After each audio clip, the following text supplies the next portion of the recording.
GST సంస్కరణలు రేపటి నుండి అమల్లోకి వస్తున్నాయి. అయితే ఈ సంస్కరణల్లో భాగంగా మెడిసిన్స్ భారం, ప్రజల ఆసుపత్రుల ఖర్చులు తగ్గించే దిశగా కేంద్రం చర్యలు తీసుకుంది. ఔషధాలపై జీఎస్టీని తగ్గించడంతో దీర్ఘకాలిక జబ్బులతో బాధపడే వారికి ఆర్థిక భారం కొంత తగ్గనుంది. మెడికల్ ఎక్విప్మెంట్ పైన జీఎస్టీని 12% నుండి 5%కి తగ్గించడంతో తడిసి మోపడవుతున్న ట్రీట్మెంట్స్ బిల్ కొంతైనా తగ్గబోతోంది. Reduction of GST drugs and medicines, they all come down from 12 to 0.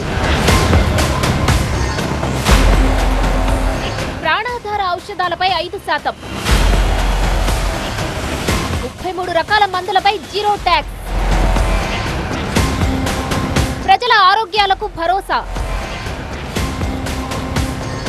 GST తగ్గింపు ప్రభావం ప్రజల ఆరోగ్యాలకు స్వాంతన కలిగించబోతుంది. 33 మందులపై ఇదివరకు 12% ఉన్న జీఎస్టీని కేంద్రం పూర్తిగా తీసేసింది. క్యాన్సర్, అరుదైన వ్యాధులు, ఇతర తీవ్రమైన దీర్ఘకాలిక వ్యాధుల చికిత్సకు ఉపయోగించే మందులపై మాంగళ్య షాపింగ్ మాల్లో ఏం కొన్నా స్పాట్ గిఫ్ట్ ఇస్తున్నారు, తెలుసు కదా? మంగళ్య షాపింగ్ మాల్లో దసరా స్పాట్ గిఫ్ట్ పక్కా. 1000 రూపాయల కొనుగోలుపై ఖచ్చితమైన spot gift. Mangalya shopping mall, Telangana. జీఎస్టీని 5% నుంచి 0కి తగ్గిస్తూ కేంద్రం నిర్ణయం తీసుకుంది. వ్యాక్సిన్లు, ఇన్సులిన్, ఓఆర్ఎస్, డయాబెటిస్ తదితర మందులపై జీఎస్టీని 12% నుంచి 5%కి తగ్గించారు. అనారోగ్యంతో ఉన్నవారికి, రోజు ఔషధాలు వాడేవారికి జీఎస్టీ పన్ను సవరణతో ఉపశమనం లభించబోతోంది. కొన్ని మందులపై 12% ఉన్న జీఎస్టీ 5%కి, 5% ఉన్న మందులపై 0 జీఎస్టీ అమలు కానుంది. మెడిసిన్స్ పై జీఎస్టీ తగ్గడంతో సామాన్యులకు కొంత ఆర్థిక భారం తగ్గిందంటున్నారు ఫార్మసిస్టులు. జీఎస్టీ ఇప్పుడు అనేది మనకి ఇంకా వచ్చేసింది గవర్నమెంట్కి వెళ్ళి, కానీ మాకు అనేది డిస్ట్రిబ్యూటర్స్కి వెళ్ళి కానీ కంపెనీస్ వాళ్ళ దగ్గరికి అనేది పర్ఫెక్ట్గా రాలేదు మనకి. ఇఫ్ అది మనకి ఇప్పుడు వచ్చింది అనుకోండి, కస్టమర్స్కి కూడా బెనిఫిట్ అవుతుంది, అందరికీ బెనిఫిట్ అవుతుంది అలా. కానీ ఆల్ ఆఫ్ సడన్గా చేంజ్ చేయడం వల్ల అనేది రీవైజ్డ్ కావాలి ఎంఆర్పి. అది కస్టమర్స్ అనేది కొంచెం అర్థం చేసుకోవాలి. ఓల్డ్ జీఎస్టీ 12% అయితే న్యూ జీఎస్టీ 5%కి వచ్చింది. అండ్ 18% ఉన్నది కొన్ని 5 అయినాయి, 5 ఉన్నది 0, 12 ఉన్నది 0.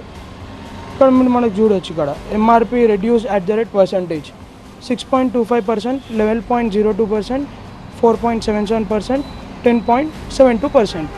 ఇది కంపల్సరీ పెట్టాలి సార్. అంటే తెలంగాణ డ్రగ్స్ వాళ్ళు ఇచ్చారంట, మనకు నిన్ననే పంపించారు వాళ్ళు. ఇది ప్రింట్అవుట్ తీసి మన షాప్లో డిస్ప్లే చేయాలంట 22 నుంచి. జీఎస్టీ తగ్గక ముందు రేట్లు, సవరించిన రేట్ల వివరాలు అందరికీ తెలిసేలా ప్రతి మెడికల్ షాప్ లో డిస్ప్లే చేయాలని ప్రభుత్వం ఆదేశాలు జారీ చేసింది. మెజారిటీ కుటుంబాల నెలవారీ బడ్జెట్ లో కీలకంగా మారిన మందుల బిల్లు జీఎస్టీ సవరణతో కొంతైనా తగ్గుతుందనే ఆశాభావం వ్యక్తమవుతోంది. మాకు 22కి మాకు నోటిఫికేషన్ వస్తుంది. ఆగినాక మేము కూడా మాకు ఉన్న జీఎస్టీ పెట్టుకొని తగ్గించేయాల్సింది. మేము కూడా అట్లా ఏముండదు, గవర్నమెంట్ రూల్స్ వాడాల్సింది. కస్టమర్ కూడా జీఎస్టీ కొన్ని 5% 0 అయితే అవి 18% 12కి వస్తాయి, 12 0 అయిపోతాయి. మొత్తం కస్టమర్ బెనిఫిట్ చాలా దానివల్ల. మెడిసిన్స్ తో పాటు ట్రీట్మెంట్ కి ఉపయోగించే వైద్య పరికరాలపైన జీఎస్టీని 12% నుంచి 5%కి తగ్గించారు. ప్రస్తుతం ఆసుపత్రిలో అత్యవసర సమయాల్లో వాడే మెడికల్ గ్రేడ్ ఆక్సిజన్, డయాగ్నోస్టిక్ కిట్లు, గ్లూకోమీటర్లు, టెస్ట్ స్ట్రిప్లపై జీఎస్టీ సగానికి పైగా తగ్గింది. దీంతో అత్యవసర చికిత్స కోసం ఆసుపత్రిలో చేరేవారి బిల్లు కూడా ఆ మేరకు తగ్గనుంది. ఎవ్రీ మంత్ మనం మెడిసిన్ తీసుకున్నప్పుడు మనకి జీఎస్టీ అమౌంట్ అనేది తగ్గైతే మనకి కొంచెం ఆ అమౌంట్ తగ్గిన అమౌంట్ మనకి దేనికైనా యూజ్ అవుతుంది.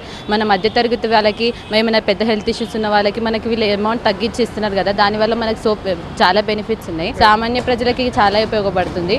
జీఎస్టీ స్లాబ్ల తగ్గింపు హెల్త్ కేర్ రంగానికి ఊతమిచ్చింది. ప్రాణాధార మందులో, మెడికల్ డివైజెస్ పై జీఎస్టీ స్లాబ్ల సవరణతో ప్రజల ఆరోగ్యంపై చేసే ఖర్చులు తగ్గనున్నాయి. ఈ నిర్ణయంతో క్యాన్సర్, డయాబెటిస్, ఎయిడ్స్ వంటి దీర్ఘకాలిక అనారోగ్య సమస్యలతో బాధపడే రోగులకు ఆర్థిక ఉపశమనం కలగనుంది.